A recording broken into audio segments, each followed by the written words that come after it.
మొత్తం positive talk, ఇట్లా అనేది లేదు, మొత్తం ఇట్లనే కథ, చాచేది లేదు, ఏసుడే. ఎట్లున్నదన్నా అంటే మామూలుగా మీరు ఇప్పుడు బీఆర్ఎస్లో ఉన్నారు, మీ రాజకీయ ప్రస్థానం అంటే మన వ్యూవర్స్కి ప్రేక్షకులకి మీ రాజకీయ ప్రయాణం ఏ సంవత్సరంలో ప్రారంభమవుతుంది? అంటే నాకున్న ఇన్ఫర్మేషన్ ప్రకారం మీరు టీడీపీలో యోజన విభాగంలో మీ రాజకీయ జీవితాన్ని ప్రారంభించినట్టుగా నాకు కొంత ఇన్ఫర్మేషన్ ఉంది. ఒక్కసారి మీ ప్రయాణం గురించి. 94 ఎన్నికల నుంచి అన్న రెల్ రమణ గారు నా రాజకీయ గురువు అని కూడా చెప్పచ్చు అన్న.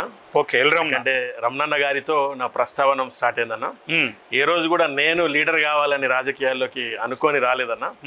రమణన్న అనేటువంటి మంచి వ్యక్తిని ఒకసారి ఎమ్మెల్యేగా చూడాలనే తపన. ఎందుకంటే రమణన్నకి వరుసగా ఒక 2-3 ఓటమిలు, 3 ఎన్నికల్లో పనిచేయడం రమణన్న కోసం. చివరిగా రమణన్న విజయం కోసం కూడా పనిచేసినాం అన్న. రమణన్నతో ఒక దాదాపు 20-23 సంవత్సరాలు టీడీపీ పార్టీలోనే మా ప్రస్తావనం స్టార్ట్ అయిందన్న రాజకీయంగా. తెలుగు యువత అధ్యక్షునిగా రమణన్నకి అతి సమీపంగా. అంటే ఒక సందర్భంలో అంటే నేను రమణ గారితో ఉండే విధానంలో రమణ మామ, శివ అల్లుడు అనే కోణంగా కూడా మాట్లాడుకునే వరుసలు కూడా ఉండేవి. రాజకీయంగా రమణన్న తోటే స్టార్ట్ అయిందన్న. ఆయన కోసం రాజకీయాల్లోకి వచ్చినాం. మనం ఎప్పుడు కౌన్సిలర్ అయితే మనం అనుకోలేదు.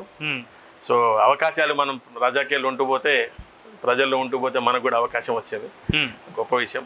దాని తర్వాత 2014లో ఉన్నా. అంటే 2005కు బిఫోర్ ఈ వార్డు అవకాశం వస్తే అప్పుడు ఏం జరిగిందంటేనా, మా మదర్ మేనమామ, ఓకే, ఆయన గిరినాభూషణం గారని మా తాతయ్య అవుతారు. పేరు ఎందుకు రాజకీయాలను అటు ఇటు చేసి ఏదో కాలక్షేపం చేస్తుంటాడటగా. ఓకే. అయితే రాజకీయాలలో ఆయనకి అవకాశం, కాంగ్రెస్లో చాలా జీవన్ రెడ్డి గారికి అత్యంత సన్నిహితుడిగా ఉండే నాగభూషణం గారు. జీవన్ రెడ్డి గారిని మంచి, వారికి కూడా సహాయ సహకారాలు జీవన్ రెడ్డి గారికి అందించి మంచి రాజకీయం కూడా తను చైర్మన్ కావాలన్న తప్పని ఉండే. అప్పుడు అవకాశం తనకి ఈ వార్డు కాదు, తను యాక్చువల్గా మా తాతగారు ఈ వార్డు కాదు, ఆయన పక్క వార్డు. మీకు ఎట్లా బంధువు అన్న? తాత అంటున్నారు. మా మదర్ మేనమామ. ఓకే, మా మదర్ మేనమామ. ఓకే. సో ఇక మేనమామ అంటే తండ్రి తర్వాత తండ్రి అమ్మగారికి. సో ఆ టైంలో ఏం జరిగిందంటే నాకు రమణన్న గారు తెలుగుదేశం టికెట్ ఇవ్వడం, ఆయన కూడా సేమ్ ఇదే వార్డు. ఎందుకంటే ఆయనకు జనరల్ ఈ ఒక్క వార్డు అనే ఛాన్స్ వచ్చింది. ఇక మదర్ తోటి కొంచెం ఒక లైన్లో నేనైతే చైర్మన్ అవుతా, నీ కొడుకు అయితే కౌన్సిలర్ అవుతాడు, మీ తల్లిగారిలో అవకాశం ఉంటుంది, వాడికి ఫ్యూచర్లో అవకాశం ఉంది అని చెప్పడం వల్ల అప్పుడు మా మదర్ ఒక మాటకి నేను డ్రాప్ అవ్వడం జరిగిందన్న. నీకు ఫ్యూచర్లో అవకాశాలు ఉంటారా, తనకు చైర్మన్ అయ్యే అవకాశం ఉంది, ఇవన్నీ మనకు ఎందుకు అనే కోణంలో ఆ 2005లో నేను డ్రాప్ అవ్వడం జరిగిందన్న తన కోసం. సో దాని తర్వాత నేను యథావిధిగా రాజకీయంగా డ్రాప్ కాలేదు. మీరు ఆయన చేయించిండు మీ మమ్మీతోనే, మీ తల్లిగారితో చేయించిండు. అది నడుస్తుందన్న రాజకీయాలలో. ఎందుకంటే మనం డ్రాప్ అయిన ఆయన ఒకసారి చైర్మన్ అయ్యే అవకాశం వచ్చింది కానీ అది కూడా క్రెడిబిలిటీ. ఆయన ఒక చైర్మన్ అవ్వడము మా అంటే యాజ్ ఏ అపోజిషన్లో ఉన్న రిలేషన్లో బంధువు తాతనే కదన్న. మా మదర్కి మేనమామ అంటే గౌరవించాల్సిందే, అందులో ఎలాంటి సంకోచం లేదు. ఆయన చైర్మన్ అయినారు, ఆయన కూడా సేవలు జీవన్ రెడ్డి గారికి సేవలు అందించారు, చైర్మన్ అయ్యారు. ఓకే. దాని తదనంతరం 2014లో నాకు మళ్ళీ రమణ గారు టీడీపీ నుంచి టికెట్ ఇచ్చినారన్న మళ్ళీ. ఓకే. అప్పుడు ఈ వార్డు జనరల్ అయింది, ఆయన టర్మ్ అయిపోయింది. సో ఆయన 9 సంవత్సరాలు అబద్ధం అంటే 5 సంవత్సరాలు అప్పుడు ఎన్నికలు పెట్టలేదు. ఇప్పుడు ఎట్లయితే కాంగ్రెస్ పార్టీలో ఎన్నికలు జరగకుండా గెటాన్ అవుతున్నాయి, అప్పుడు కూడా ఆయన 2005లో చైర్మన్ అయితే తిరిగి 2014 వరకు అంటే 2009కి అయిపోతుంది యాక్చువల్గా. కానీ తదుపరి కూడా 4 సంవత్సరాలు అప్పుడు ఎన్నికలు జరగలేదు. సో 2014 ఎన్నికలు వచ్చినాయి. అప్పుడు ఉద్యమం కూడా మంచి తెలంగాణ ఉద్యమం స్టార్ట్ అయిపోయింది. రమణన్న గారు అప్పుడు ఎమ్మెల్యేగా ఉన్నారు. అంటే అప్పుడు బీఆర్ఎస్ వేవ్ ఘోరంగా, టీఆర్ఎస్ అప్పుడు తెలంగాణ అంతా అప్పుడే సంజయ్ గారు కూడా ఇక్కడ ఇన్ఛార్జ్గా తీసుకోబడ్డారు మున్సిపల్ ఎన్నికలకు కూడా. అప్పటికి నేను టీడీపీతోనే పోటీ చేశానన్న ఫస్ట్ టైం. అప్పుడు 2014లో కూడా ఇక్కడ నుంచి నాకు అపోజిషన్ మున్నూరు కాపు క్యాండిడేట్ మా లింగన్న నుండి తను కూడా పోటీ చేయడం జరిగింది. దాదాపు 300 పైన 400 దరిదాపుగా మెజార్టీ తోటి గెలవడం జరిగిందన్న. అన్న అప్పుడు అంటే మామూలుగా అప్పుడు తెలంగాణ ఉద్యమం జరిగింది, తెలంగాణ వచ్చింది, ఫస్ట్ ఎన్నిక. అప్పుడు బీఆర్ఎస్ గ్రావిటీ ఘోరంగా ఉన్నది. సో మరి అప్పటికి తెలంగాణ రాలేదు, ఆంధ్రప్రదేశ్ ఎన్నిక. కానీ అప్పుడు అంతా వేవంతా తెలంగాణ కోసమే నడుస్తుంది. బీఆర్ఎస్ జెండాకు ఉంది అప్పుడు ఆ విలువ. సో మరి అప్పుడు ఏం పోటీలో ఏం ఇబ్బందులు కాలేదా మరి? అంటే వాటిలో పోటీ చేసిన అంటే వ్యక్తిగతంగా సర్వీస్ లో ఉన్నాం అన్న మొదటి నుంచి. అదొక గుర్తింపు అనేది ఉంది కాబట్టి నిజానికి అది నాకు చాలా ప్లస్ అయిందన్న. రమణన్న గారితో తెలుగుదేశం పార్టీలో నా ప్రస్తావన కావచ్చు, వార్డులో యాక్టివిటీస్ కావచ్చు, అప్పటికి రమణన్నతో దాదాపు 4-5 ఎన్నికల్లో ఆయనకు బై ఎలక్షన్లు పాపం ఓ 2 ఎమ్మెల్యే 3 సార్లు ఎమ్మెల్యేగా ఓ 2 ఎంపీగా ఆ బై ఎలక్షన్లో దాదాపుగా మంచి దగ్గరుండి హార్డ్ వర్క్ చేసేవాడిని కాబట్టి నాకు కూడా ఈజీ అయిపోయింది. అంటే నా ఎన్నిక వచ్చే వరకు నాకు అనుభవం అనేది అక్కడ నుండే కాంటాక్ట్స్ ఉన్నాయి. సో అవన్నీ మనకు కొంచెం ఈజీ అయిపోయింది అన్న, ఇబ్బంది పర్లేదు. సో 2014లో అప్పుడు నాకు రమణన్న గారు తెలుగుదేశం టికెట్ ఇవ్వడం జరిగింది. 350-400 వరకు మెజార్టీతో టీడీపీలో గెలవడం జరిగిందన్న. 2014 నుంచి 2020 వరకు కూడా టీడీపీలోనే కొనసాగి చివరి దశలో అప్పుడు సంజయ్ అన్న గారు రాజకీయాల్లోకి వచ్చేప్పటికి 5 ఏళ్ళైంది. సంజయ్ అన్న గారు అప్పుడు ఇన్వైట్ చేయడం జరిగింది కవితక్క ఆధ్వర్యంలో, ఇలాంటి వాళ్ళు మా పార్టీకి అవసరం, శివన్న పని చేయాలి, కలిసి పని చేద్దాం. సంజయ్ అన్న కూడా నిజంగా చెప్పాలంటే ఆయన ఈరోజు పార్టీ మారినా అంటే ఆ అటాచ్మెంట్ అనేది సరే వ్యక్తులను గౌరవించుకోవాలా, రాజకీయాలు వేరు. ఆయన ఇన్వైట్ చేయడం, నేను 2020లో టీఆర్ఎస్ పార్టీకి వెళ్ళడం కవితక్క ఆధ్వర్యంలో, కవితక్కనే నాకు స్వాగతించారు కండవ కప్పి. దాని తర్వాత వచ్చిన ఎన్నికల్లో జగిత్యాలలోనే టాప్ మెజార్టీ కూడా గెలిచినాను. అంటే ఈ 2014 నుంచి వరకు మనం చేసిన సర్వీసులు, సేవలు, దానికి తోడు పార్టీ స్ట్రెంత్, మళ్ళీ నాకు ఇంకా బలం తోడవుతుంది కదా. మనంతో పాటు పార్టీ కూడా ప్రభుత్వంలో ఉంది కాబట్టి నేను కాకపోతే ఇబ్బంది పడ్డాను. పార్టీ మారినప్పుడు కూడా నేను ఈరోజు పార్టీ మారకపోవడానికి కూడా ప్రధాన ఏకైక కారణం కూడా అదే అన్న. 2023 ఇప్పుడు కాంగ్రెస్ నుంచి పిలుపు వస్తలేదా? రావాలి జెండా రెడీ ఉన్నాం, కండువా కప్పుతాం అని పిలుస్తా. కాంగ్రెస్ నుంచి పిలుపు వచ్చిందని చెప్పను కానన్నా, సంజయ్ అన్న గారు తమ్ముడు నేను ఎక్కడుంటే నువ్వు అక్కడ ఉండాలి అనే కోణంలో ఇన్వైట్ చేసినారు. అంటే కాంగ్రెస్ పిలిచినట్టేగా. ఇక ఆయన కాంగ్రెస్ అని చెప్పుకోవట్లేనప్పుడు నేను కాంగ్రెస్ పిలిచినట్టు చెప్తా. సంజయ్ గారు ఇప్పుడు చెప్పుకోవట్లేదా, నేను కాంగ్రెస్ అని చెప్పుకుంటలేదా? ఇక జరుగుతున్నాయి, మీకు తెలుస్తున్నాయి కదన్న. సంజయ్ గారి పరిస్థితి మీద ఎలా ఏముంది, ఇప్పుడు ఆల్రెడీ నడుస్తుంది, దాని గురించి మనం ఎక్కువ మాట్లాడాల్సి. పిలిచారు తమ్ముడు అనే ఆ రిలేషన్ లో, అన్న తమ్ముడు అనే రిలేషన్ గా పనిచేయడం జరిగింది. సంబంధాలు ఉంటాయి కదా, ఎక్కడ చెప్పినా మా తమ్ముడు అనే చెప్పేవాడు, అన్న అనే చెప్పేవాడు. నేను కూడా అదే రకంగా వారి ఎన్నికల కోసం కూడా సొంత బ్రదర్ ఎన్నికల్లో ఉంటే ఎట్లా ఉంటారో అదే కోణంలో పనిచేసిన. ఆ విషయం జగిత్యాల ప్రజలకు తెలుసు, జగిత్యాల లీడర్లు అందరికీ తెలుసు అన్న. అంతే, అంటే నాట్ ఓన్లీ సంజయ్ గారు, రమణ గారి దగ్గర కూడా అలానే రాజకీయంగా ఉన్నప్పుడు రమణ గారి కోసం కూడా అలానే పనిచేసినాం. తిరిగి సంజయ్ కోసం కూడా అలాగే ఒబీడియంట్ గా ఒక కార్యకర్త అంటే పార్టీలో ఇలా ఉండాలనే కోణం లాగానే పనిచేస్తాం అని. ఎప్పుడు నాకు ఒక చిన్న ఇన్ఫర్మేషన్ ఉందన్న. చెప్పండి. మొన్న జరిగిన ఎమ్మెల్యే ఎలక్షన్స్ లో సంజయ్ గారు మీ వార్డులో ఉన్న ఓట్లకి కొంత డబ్బు పంపిస్తే తీసుకెళ్ళి మీరే రిటర్న్ ఆయనకు అప్పచెప్పి కేవలం అంటే మీ ఫేస్కి ఉన్నటువంటి వాల్యూతో ఎమ్మెల్యేకి ఓట్లు వేయించిండు అనేది ఒక చిన్న ఇన్ఫర్మేషన్ ఉంది. సో ఎట్లా సాధ్యమవుతుందన్న అట్లా? అంటే మామూలుగా డబ్బు పంచకుండానే ఓట్లు వేయించిరా? నిజమైతే చెప్తానన్న మీకు. సరే, డబ్బుల విషయాన్ని నేను ప్రస్తావించిన, డబ్బు రాజకీయంగా మీకు తెలియంది కాదు మీరు ఇంత పెద్ద ఛానల్ ఉన్నప్పుడు. కానీ నేను గత 10 సంవత్సరాల నుంచి ఒక సర్వీస్ ఓరియంటెడ్గానే పాలిటిక్స్లో ఉన్నాను. అవును, సేవాభావంతో సేవ చేయడానికి రాజకీయాలకు వచ్చిన కాన్సెప్ట్ పొద్దున్న లేస్తే గుర్తుంచుకుంటాను. దానిలో ఎలాంటి క్వశ్చన్ మార్క్ మన అంతరాత్మ మనం క్వశ్చన్ చేసే విధంగా పనిచేయాలనుకోను. సో నేను ముందు నా ప్రజలకు గొప్పతనం చెప్తాను, నాది కాదు ఆ గొప్పతనం. ఎందుకంటే ఈ 2 టర్ములు కూడా నేను ఈ 40వ వార్డు, గతంలో 25వ వార్డు, ఈ ప్రజలకు రుణపడి ఉన్నా. ఎందుకంటే నేను సేవ చేసినా కూడా సర్వీస్ ఇచ్చా. అయినా రాజకీయాలలో ఎలక్షన్ వస్తే దేనికి ఒకదానికి ఆశిస్తుంటాం ప్రజలు. కానీ నా వార్డు ప్రజలు ఎప్పుడు కూడా అలా ఆశించలే. అన్న మీరు ఎటు ఉంటే మేము అటు అనే కోణంలో నిజంగా వాళ్ళు నాతో ఉన్నారు. 100% నేను సర్వీస్ ఇచ్చినా వాళ్ళు నాతో కూడా నడిచారు. సర్వీస్ ఇచ్చినంత మాత్రం ఉండాలన్నది కూడా లేదు కదన్న. సో 2 టర్ములు వాళ్ళు చూశారు కాబట్టి మనకు దాంతో అవసరం లేని సబ్జెక్ట్ అనే నేను దాన్ని దూరం ఉంచినన్నా. అందులో వాళ్ళు ఇచ్చారు ఇయ్యలేదనే సబ్జెక్ట్ కానీ ఎక్కువ ఏంటంటే నిజాయితీ పరు. నేనెంత నిజాయితీ పరున్నో నా వార్డు ప్రజలు కూడా అంతే నిజాయితీ పరులు. అందులో ఎలాంటి డబ్బులు ఆశించారు, ఓన్లీ శివబాయ్ సర్వీస్ ఓరియంటెడ్ వచ్చినాం కాబట్టి ఆదరించారన్న, ప్రేమించారు. నేను కూడా అదే రకంగా ప్రేమతో పనిచేస్తాను. రాజకీయ పార్టీ ఎలక్షన్ వరకే అన్న. తర్వాత నాకు చేశాడా చేయలేదా ఇవన్నీ ఆలోచనలు పెట్టుకొని ఉన్నాం. హ్యాపీగా పనిచేసి అవతలోడికి మన మనస్తత్వం తెలిసిపోతుంది అన్న. అవును, ఇప్పుడు రాజకీయం అనేది పార్టీ జెండా, మన వ్యక్తిత్వం అనేది మనం బతికినంతసేపు అది నిలబెడుతుంది మనకి. అక్కడ నేను ప్రియారిటీ తీసుకుంటాను. దాని అవకాశం వచ్చినప్పుడు, ఆపదల్లో ఉన్నప్పుడైనా వాళ్ళకి మన అవకాశం ఉంది, మన అవసరం ఉంది అన్నప్పుడైనా మనం ముందుండి నిలబడతాం. కాబట్టి ఆ విధానాలను నడిచినాం. అదే మనకు కలిసి వచ్చిందన్న.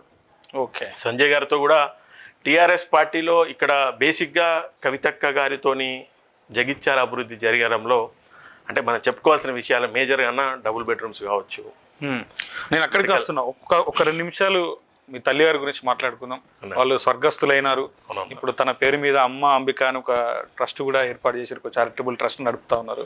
సో ఎట్లా జరిపారు అమ్మగారు, దాని గురించి ఒక 2 నిమిషాలు. 2016 మొదటిసారి కౌన్సిల్ అయినా కన్నా అంటే నిజంగా దురదృష్టం మాది. అంటే తల్లిదండ్రులు లేకపోవడం, ఒక చిన్న ఏజ్లో ఇంట్లో చిన్న పిల్లలు ఉన్నప్పుడు లేకపోవడం అన్నది చాలా బాధాకరమైన విషయం మొదటిసారి కౌన్సిల్ అయిన తర్వాత 2 years తర్వాత మా మదర్కి స్పీనైట్ క్యాన్సర్ వచ్చిందన్న. సారీ. సో ఆ స్పీనైట్ క్యాన్సర్ వచ్చిన తర్వాత ఒక 2 సంవత్సరాలు ఆమె కోసం చాలా అంటే చేయని, ఆమె కోసం కష్టపడని ప్రయత్నం లేదన్న. నిహామ్స్ బెంగళూరు అని, హిందూజా హాస్పిటల్ ఎట్ బాంబే అని, మంచి చాలా పెద్ద పెద్ద డాక్టర్స్ కోసం కూడా వెళ్ళాము, ఆపరేషన్లు సర్జరీ చేయించాం. కానీ ఫైనల్గా మేము తనని కోల్పోవడం జరిగిందన్న. అది మా జీవితంలోనే తట్టుకోలేని బాధ. అమ్మగారి ఆ తరంతరము ఫాదర్తో, అప్పటికి నేను రాజకీయాల్లో ఉన్నాను కాబట్టి మంచి పని చేయడానికి అమ్మ పేరు ఉండాలి అనే కోణం. ఎందుకంటే నేను రాజకీయాలకు వచ్చినప్పుడు మా మదర్ ఒక మాట చెప్పేదన్న, మొదటిసారి నాకు అవకాశం వచ్చినప్పుడు నీళ్ళందరూ రాసి ఉంటే ఎప్పటికైనా నీకు ఏదైనా వస్తుందా, దేనికోసం ఆరాటపడకు అనే మాట చెప్పేది. అవకాశం వచ్చిన తర్వాత, గెలిచిన తర్వాత రాజకీయం చేసేదే ప్రజల కోసమైనప్పుడు, పేరు కోసమైనప్పుడు ఆ పేరు ఖరాబ్ అయ్యే ఏ పని నా కొడుకు చేయొద్దురా అనే మాట మా మదర్ చెప్పారు. ఆ మాటకు నేను ఎప్పుడు కట్టుబడి కాన్సెప్ట్ రోజు రాత్రి ఆలోచిస్తాను, మనం చేసే విజయం తప్ప ఒప్ప, అవసరమైతే ఆ కోణంలో ఆలోచించి మనం కూడా ముందుకు వెళ్తాను, అనలైజ్ చేస్తాను. వీలైనంత వరకు మంచి పని చేసి సాయం చేయాలన్నదే కాన్సెప్ట్ సరే పవర్, రాజకీయం ఇదంతా అది నేను పెద్ద సబ్జెక్ట్ అనుకోను. ఎందుకంటే అవకాశం ఉంటే వస్తుంది, లేకపోతే రాదు. సేవ చేయాలనుకున్నప్పుడు మనం బతుకున్నంతసేపు మన పేరును చరిత్రలో ఉంచుకునేటట్టు సర్వీస్ చేయొచ్చు. ఒక ప్లాట్ఫామ్, రాజకీయం అనేది ఒక ప్లాట్ఫామ్, మనం పనిచేయడానికి వేదిక. అదే ఉండాలి అనే ఆన్సర్ అయితే కాదు. కాబట్టి అప్పుడు ఆలోచించిన అమ్మ పేరుతో ఉంటే ఒక అవకాశం అని అప్పుడు అమ్మ అంబిక సేవా ఫౌండేషన్ అని చిన్నగా అలా స్టార్ట్ చేయడం. సేవా ఫౌండేషన్, చారిటబుల్ ట్రస్ట్, సేవా ఫౌండేషన్. సో దానిలో ఆ ఫౌండేషన్ ద్వారా చాలా క్యాంపులు చేస్తున్నారు, హెల్త్ క్యాంపులు, మెడికల్ క్యాంప్స్ ఒక 3-4 times మంచి పెద్ద క్యాంప్స్ చేసినామన్నా డివిజన్లోనే. నాకు ఇందులో సహకరించింది మా డాక్టర్ శ్రీనివాస్ రెడ్డి గారు అని. మా వాళ్ళ ఫాదర్ ప్రాణ స్నేహితులు అదే విధంగా మేమిద్దరం కూడా అలానే ప్రాణ స్నేహితులు. ఆ రకంగా నాకు అన్నగారి సహకారాలతోటి ఫౌండేషన్ కూడా అందరు దాదాపు 20-25 మంది డాక్టర్స్, మొన్న జరిగిన దానిలో దాదాపు 800 మందికి free medicine, free service, free ECG మన ముందర మొత్తం టెంట్స్ వేసి ఓపెన్ ప్లేస్లోనే ఇప్పుడు మీరు చూస్తున్న ఈ ప్లేస్ను వాడుకోవడం. దాదాపు ఐ డాక్టర్ ఒకరు, డెంటల్, స్కిన్, ఎవ్రీథింగ్ అప్పుడు ఎట్లా అనిపిస్తుంది అన్న, అంటే పేద ప్రజలు అనిపిస్తుంది అన్న నిజంగా. అంటే నేను గుర్తొస్తుందా క్షణక్షణం అమ్మ గుర్తొస్తుంది ఉంటుంది అన్న. అంటే మనం ఇవాళ వాళ్ళు ఇచ్చిందే అన్న జీవితం, వాళ్ళకి మించింది ఏం లేదు. అంటే నేను ఫస్ట్ నుంచి ఆ లైన్లోనే ఉంటానన్నా. తల్లిదండ్రులు జీవితం ఇస్తేనే మనం ఈ స్టేజ్లో ఉంటామన్న. వాళ్ళతోనే మనం ఇవాళ మీతో కూడా మాట్లాడగలుగుతున్నా అంటే వాళ్ళు ఇచ్చిందే కదా. సో అనుక్షణం ఉంటారు వాళ్ళు. ఇంకొకటి అన్న మిమ్మల్ని అడగాలి, నాకు బాధ అనిపిస్తుంది అడగడానికి. చెప్పండి అన్న. మీ తండ్రి గారు మీ వార్డులో ఉన్నటువంటి పేద ప్రజలకు కోవిడ్ టైంలో కోవిడ్ వ్యాపించకుండా అనేకమైనటువంటి సేవా కార్యక్రమాలు చేస్తూ ఆ కోవిడ్ బారిన పడి హఠాత్తుగా చనిపోయినట్టుగా తెలుసు. సో అది ఎట్లా జరిగిందన్న, అది దాని గురించి. కోవిడ్ సెకండ్ వేవ్లో అన్న, అప్పుడు దాదాపు అమ్మ అంబిక సేవా ఫౌండేషన్లోనే అప్పుడు ఎమ్మెల్యే గారు కూడా దానికి ఆహ్వానం చేయడం జరిగింది. వారు వచ్చే దాన్ని ఇనాగ్రేషన్ చేశారు. మనం ఓన్గా స్ప్రే వెహికల్ మీ సొంతంగా ఫౌండేషన్ తరపున మన వెహికల్ అకామిడేట్ చేసుకొని డోర్ టు డోర్ అప్పుడు కంప్లీట్ యాంటీ స్ప్రేస్ ప్లస్ ఇక చాలామందికి అది కొన్ని చెప్పలేని అన్న, అంటే నెబులైజర్స్ కానివ్వండి, మనతో అయిన సాయం అది చెప్పడానికి కూడా కరెక్ట్ కాదు, సాయం చేసింది. 100% యాక్టివ్గా పనిచేసినామన్నా. బాధ ఏంటంటే మన వార్డులో నుంచి ఎవరికి ఏం అవ్వద్దు అనే కాన్సెప్ట్తో పనిచేసా. మ్యాక్సిమం అందరూ సేఫ్ అన్న. ఆ టైంలో మా వార్డులో ఒక్క లిటిల్ బిట్ అనేదే చెప్పుకోవచ్చు, మేజర్గా నాకే నష్టం జరిగిందన్న. అది మా ఫాదర్ని కోల్పోవడం జరిగింది. అనిపించింది ఈ రాజకీయాలు ఎందుకు, ఇదంతా ఎందుకు కన్నా తండ్రి అంటే ప్రతిసారి అనిపిస్తుంది అన్న. మొదటిసారి చేసినప్పుడు అమ్మను కోల్పోయినా, రెండోసారి కంటెస్ట్ చేస్తే నాన్నను కోల్పోయినా. ఈ భావన ఎప్పుడు అంటే మన లోపల కాకపోయినా మాట్లాడుకునే వాళ్ళు ఉంటారు కదా, జనాలు, ఓటర్లు ఉంటారు కదా, పబ్లిక్ అనే కాకుండా ఎవరైనా దాన్ని కాన్సెప్ట్ మాట్లాడినప్పుడు బాధేస్తుంది. అంటే సరే, అంటే కర్మఫలం అనేది తప్పు ఉంటే ఎవరం ఎప్పుడు వెళ్ళిపోతామో తెలియదు. కానీ లోటుగా, ఎందుకంటే మదర్ వెళ్ళిపోయినారు, ఫాదర్ అని ఉంటే అట్లీస్ట్ మనకు ఒక బ్యాక్ పోల్ ఉండేది అనేది ఫీలింగ్ అన్న. అది కోల్పోయినప్పటి నుంచే కొంచెం మనం కూడా ఒక స్టెప్ వెనకకేసాం. దానికి తోడు ఇప్పుడు జరుగుతున్న పరిణామాలు పార్టీలలో అన్ని విషయాలలో మనం కొంచెం స్తబ్దతగానే, ఎందుకంటే 20 ఏళ్ళు టీడీపీలో పనిచేసాం అన్న. రమణన్న కోసం పనిచేసాం, తర్వాత నేను పార్టీ మారాల్సి వచ్చింది, అన్న కూడా అటువైపు ఉండే, తర్వాత అన్నిటి వచ్చారనుకోరు, అది వేరే విషయం. దాని తర్వాత సంజయన దగ్గరికి వచ్చాం, సంజయనతో కూడా మంచి మమేకమై సంజయనతో కూడా ఒక తమ్ముళ్ళలానే పనిచేసినాం. దురదృష్టవస్తు సంజయన కాంగ్రెస్కి వెళ్ళిపోయారు. సరే సంజయన వెళ్ళిపోయారు, కవితకు ఉంది కదా అనుకున్నాం, కవితక్క కూడా చేసినాం. ఈ మధ్య కాలంలో కవితక్కది కూడా అది మాకు ఇంకా తీరని. కవిత గారికి మీకు మంచి సంబంధాలు ఉంటాయి, మరి జాగృతిలోకి రమ్మని పిలుస్తలేదా కవితక్క? లేదన్నా, ఇప్పటి వరకు అయితే అలాంటి పిలుపులు రాలేదన్నా. కవితక్క గారితో అటాచ్మెంట్, కవితక్క పేరు పెట్టి పిలవడం అభిమానం ఉంది, అక్క మీద ప్రేమ ఉంది. ఎందుకంటే ఆమె మా ఎంపీ, మేము పార్టీలో మారినప్పుడుగా వారితోనే ఈ జగిత్యాల కాన్స్టిట్యున్సీ అభివృద్ధిలో ప్రథమంగా మా సంజయ్ అన్న చెప్పినా కూడా కవితక్క గారి వల్లనే అనే చెప్తారు. ఈరోజు చెప్పిన ఎప్పుడు చెప్పిన డబుల్ బెడ్రూమ్ అయినా మెడికల్ కాలేజ్ అయినా అక్క కాన్సెప్ట్ తోటే ఇక్కడ ఈ రకంగా అభివృద్ధి జరిగిందన్న విషయాన్ని ఆయన కూడా యాక్సెప్ట్ చేస్తారు. ఇప్పుడు ఈ మధ్య కాంగ్రెస్ ఉన్నప్పుడు కూడా 2 ప్రెస్ మీట్లు అక్క గురించి కూడా చెప్పిండు ఆయన. నిజం ఒప్పుకోవాలని, ఎవరు ఎక్కడ పని చేసినా రాజకీయంగా అది నిజాలే, అవి అటు మారనేంత మాత్రాన నిజాలు అబద్ధాలు అయిపోగదన్నా. సో అక్కతో ఇంటిమెన్సీ ఉందన్న, అట్లా ఇప్పుడు వరకు నాకు పిలుపు రాలేదు, నేను వెళ్ళాలన్న ఆలోచన. ఎందుకంటే ఒక్కసారి చెప్పిన కదా అన్న, ఒక్కసారి పార్టీ మారినప్పుడు ఇప్పుడే మళ్ళా అంటే బాధేస్తుంది అన్న. ఎందుకు బాధేస్తుంది అంటే జెన్యున్గా పనిచేస్తూ మనం రాజకీయాలు పోయినప్పుడు, ఈ టీఆర్ఎస్ పార్టీలో నేను వెళ్ళినప్పుడు కూడా అప్పుడున్న ప్రజల్లో మొన్న టీడీపీలోకి వెళ్ళి వచ్చిన వాళ్ళకు మొన్ననే వచ్చిర్రు, వాళ్ళకి అవకాశమా అనే ఇవన్నీ నడుస్తుంటాయి, రాజకీయాలు ఉంటాయి, ఇప్పుడు ఉంటాయి. సో అవకాశం ఇవ్వకుండా మనం ఒక స్ట్రీమ్ లైన్లో పనిచేస్తే బాగుంటుంది ఎప్పటికైనా. రాజకీయాలు ఏంటంటే మనం స్ట్రెంత్ కోసం మనం స్ట్రెంత్ అవుతూ జనాన్ని స్ట్రెంత్ చేయాలన్న నా పాలసీ అయితే. మనము రాజకీయంగా వాళ్ళకి సేవ చేయాలంటే మనం ఎప్పుడు స్ట్రెంత్ అవుతాం, వాళ్ళకి ఎంత ఎక్కువ సేవ చేస్తుంటే మనం స్ట్రెంత్ అవుతాం. వాళ్ళు మనతో ఉంటేనే మనకు స్ట్రెంత్, లేకపోతే ఏ లీడర్కి గుర్తింపు ఉంటుందన్న, ప్రజలతో ఉన్న లీడర్కి మాత్రమే గుర్తింపు వస్తుంది. ఇలా మీరు ఇంతకుముందు మాట్లాడుతుంటే నేను ఒకటి అనాలనుకున్నా, ఆగిన. మీ వార్డు ప్రజలే మిమ్మల్ని కోరుకుంటలేరన్నా.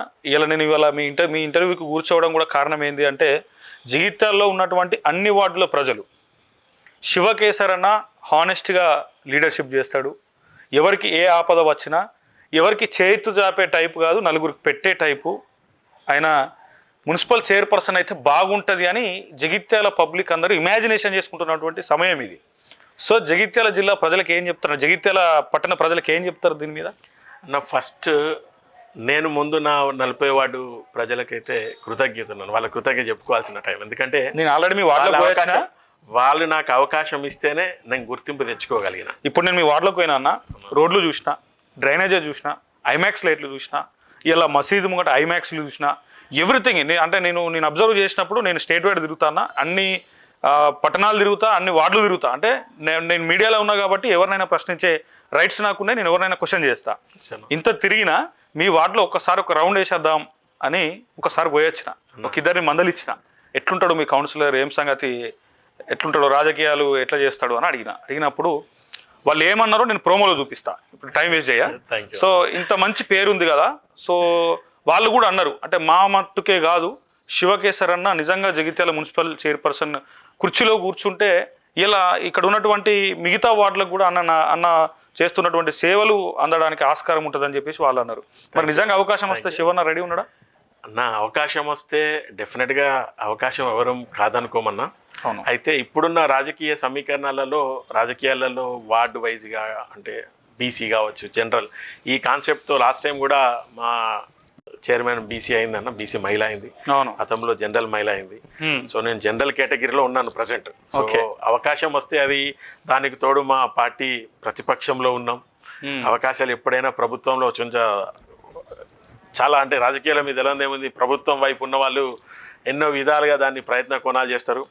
మాకు అందుకు తోడు జగిత్యాల మొన్నటి వరకు కవితకు ఉన్నప్పుడు కొంచెం ధైర్యంగా ఉన్నాం, ఇప్పుడు ఎవరు లేరు, ఇంకా ఎవరు లేరు అంటే లేదు అని కదన్నా, పార్టీలో స్ట్రెంత్ గానే ఉన్నాం. మా పార్టీ ఇక్కడ స్ట్రెంత్, ఈ రోజు కూడా చెప్తున్నా, పార్టీ బలంగా ఉంది ఇక్కడ జగిత్యాలలో, బలంగా ఉంది. మీకు ఏ ధైర్యం లేదు అని కూడా నేను అనను, ఎందుకంటే ఇలా మిమ్మల్ని సపోర్ట్ గా తీసుకొని చాలా మంది నాయకులు ఇలా జగిత్యాలలో రాజకీయాలు చేస్తున్నారు. శివబాయి ఉన్నాడు అని చెప్పేసి మాట్లాడుకుంటూ రాజకీయాలు చేస్తున్నారు. అంటే మీ కింది స్థాయి నాయకులకు మీరు బలమే, కానీ మీకు బలం ఇచ్చే నాయకుడు కూడా ఉండాలి కదా. ఉండాలి. అక్కడ మేము కొంచెం వెనకబడి ఉన్నామన్నా. అమ్మవారి దయ వల్ల రేపటి రోజు ఏం జరగబోతుంది, ఏం టైం వస్తుంది, ఎలా అంటే చెప్పలేము కదా, రాజకీయాలు ఎప్పుడు ఎలా మారుతాయో చెప్పలేము. మా పెద్ద సారు బయటకు వచ్చేంత వరకు కొన్ని ఇట్లానే ఉంటాయని అనుకుంటున్నా. ఆయన జనవరికి ఏదో డిసెంబర్ తర్వాత కొంచెం బయటకు వచ్చే ఆలోచనలు ఉన్నాయి. అప్పటి వరకు అయితే మున్సిపల్ ఎన్నికలు రావు, ఎందుకంటే ఈ స్థానికం అయిపోయి సర్పంచ్లు అయిపోయి జెడ్పీటీసీలు ఎంపీటీసీలు అయిపోయేసరికి ఇంకొక 2-3 నెలలు పట్టొచ్చు. మా టైం వచ్చే వరకు మీరు అన్నట్టు ఏదన్నా అమ్మవారు సహకరిస్తే, అవకాశం వస్తే, దేవుడు ఇస్తే చేయకుండా అంటే తీసుకోకుండా ఎందుకుంటే మనం తప్పకుండా మనకు అవకాశం వచ్చినది మనం ఏందో చూపించుకోవాలి కదా. ఒకసారి వాటి సంవత్సరం ఏదో చూపించుకున్నాం. రేపో రోజు చైర్మన్కి అవకాశం వస్తే కూడా మన గుర్తింపు ఏంటో, మనం ఎట్లా పని చేస్తాం కూడా కనబడాలి కదా మనకు. అప్పుడు అన్ని వార్డులో ప్రజలకు తెలుస్తుంది మీ గురించి, ఇంకా గట్టిగా తెలుస్తుంది. ఇప్పుడు తెలిసిన దానికన్నా డబుల్గా తెలుస్తుంది. ఇంకొకటి అన్న, మీరు తిరిగే జీప్ ఏదైతే ఉందో మీ అమ్మగారి పేరు పైన రిజిస్ట్రేషన్ అయి ఉంది, మీరు తిరుగుతున్న ఇన్నోవా క్రిస్టా నాన్నగారి పేరు మీద రిజిస్ట్రేషన్ అయి ఉంది. చాలా సెంటిమెంట్గా చూస్తారా బండ్లని అని విన్నా. సో మీరు ఎక్కడ ఏ ప్రోగ్రామ్ జరిగినా మీ జీప్ ముందు వెళ్తుంది, జీప్ వెనకాల మీ సైన్యం ఇదంతా పోతుంటారు. సో దాని గురించి, ఆ జీప్ గురించి, కారు గురించి చెప్పండి అన్న. నేను ప్రొఫెషనల్గా స్టార్ట్ అయినప్పుడు అన్న, చిన్నగా ప్రొఫెషనల్గా కూడా నేను చాలా చిన్న నుంచి వచ్చిన వాళ్ళమన్నా.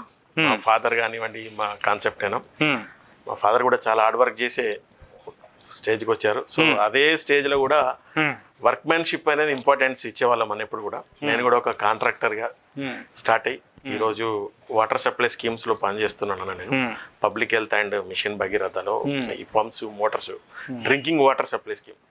సో వాటర్ ఇస్ లైఫ్ తెలుసు. మీరు జస్ట్ మీ బిజినెస్ లో మీరు సంపాదించుకుంటారు, మీ వార్డులో ప్రజలకు పంచి పెడతారు, నా విషయం తెలుసు నాకు. ఓకే, అట్లా బిజినెస్ ఎట్లా నడుస్తుందన్న ఇప్పుడు? ఓకే అన్న, ఫైన్. కాకపోతే ఈ మధ్య కాలంలో ఒక 1-2 years నుంచి పేమెంట్స్ లేక ఈ ప్రభుత్వం వచ్చిన తర్వాత, ఈ ప్రభుత్వం చేంజ్ అయినాక కొద్దిగా ఎఫెక్ట్ పడదు, చాలా మంది ఇబ్బంది పడుతున్నా. కాంట్రాక్టర్స్ అందరికి దాదాపు ఇప్పుడు 1-2 years నుంచి ఏ కాంట్రాక్టర్స్ కూడా పేమెంట్స్ లేవన్నా, చాలా సఫర్ అవుతున్నారు అందరు కూడా. అంటే ఏదైనా రొటేషన్ ఉంటేనే ఈజీ ఉంటుంది. సో రొటేషన్ లేకపోయేసరికి చాలా మంది ఇబ్బంది పడుతున్నాం. ఆ జీబు కూడా ప్రొఫెషనల్గానే మదర్ పేరు మీద ఇప్పుడు కదన్నా దాదాపు 30-35 సంవత్సరాలు సెంటిమెంటల్ జీబ్ చేశాను. రమణ గారి కోసం కూడా పనిచేసింది ఆ వెహికల్. ఎలక్షన్ లో టీడీపీ జెండాలో కొంతమందిని ఎమ్మెల్యేలు చేసింది అవన్నీ. తర్వాత సంజయన కోసం కూడా పనిచేసింది ఎన్నో కార్యక్రమాలు.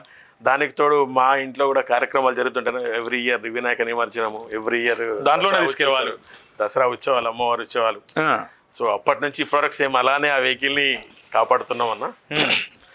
ఇప్పుడు అఫీషియల్గా ఏంటంటే ఆ వెహికల్కి ఏ ప్రోగ్రామ్ ఉన్నా అఫీషియల్గా ఆ ప్రోగ్రామ్కి ఆ మైక్స్ తోటి బయటకు వస్తుంది. ఆ ప్రోగ్రామ్ కాగానే మళ్ళీ లోపలికి వెళ్ళిపోతుంది. క్యాంపింగ్ లో వాడుతున్నాం. దాని అట్లా పువ్వులకి కాపాడుతున్నారు. ఇక చాలా పురాతనమైన వెహికల్ అన్న. ఇక అదొక దాన్ని చేపిస్తుంటారా ఎప్పటికప్పుడు? ఇంజన్ 2 times పెయింటింగ్ అని ఇవన్నీ చేయడం జరిగింది.